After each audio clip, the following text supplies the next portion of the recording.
Doctor ইউনূসের সাথে দেশ নায়ক তারেক রহমানের সাথে গতকাল একটি সুসম্পূর্ণ এবং দেশের পক্ষে একটা জোরালো মিটিং হয়েছে। ওই মিটিংয়ে তারেক রহমান এবং প্রধান উপদেষ্টা দুজনের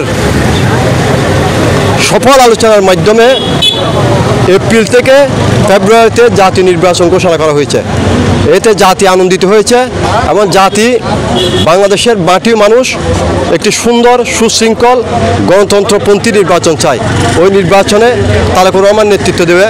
এবং আজকে আপনারা জানেন আমাদের রাঙ্গুনিয়ায় বিশিষ্ট পার্লামেন্ট সেই সালাউদ্দিন কাদের চৌধুরীর স্নেহধন্য পুত্র, বাংলাদেশ জাতীয়তাবাদী দলের নির্বাহী কমিটির সদস্য, রাঙ্গুনিয়া মাটির মানুষের প্রিয় বন্ধু জনাব খুমম কাদের চৌধুরী অল্প কিছুক্ষণের মধ্যে আমাদের রাঙ্গুনিয়া আসবেন।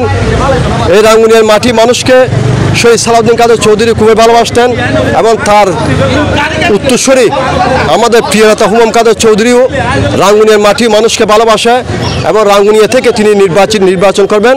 এবং আমরা আশা করি রাঙ্গুনিয়ার মাটির মানুষ তাকে বিপুল ভোটে বিজয় করে খুমম কাদের চৌধুরীকে বাংলাদেশ জাতীয় সংসদে পাঠাবে।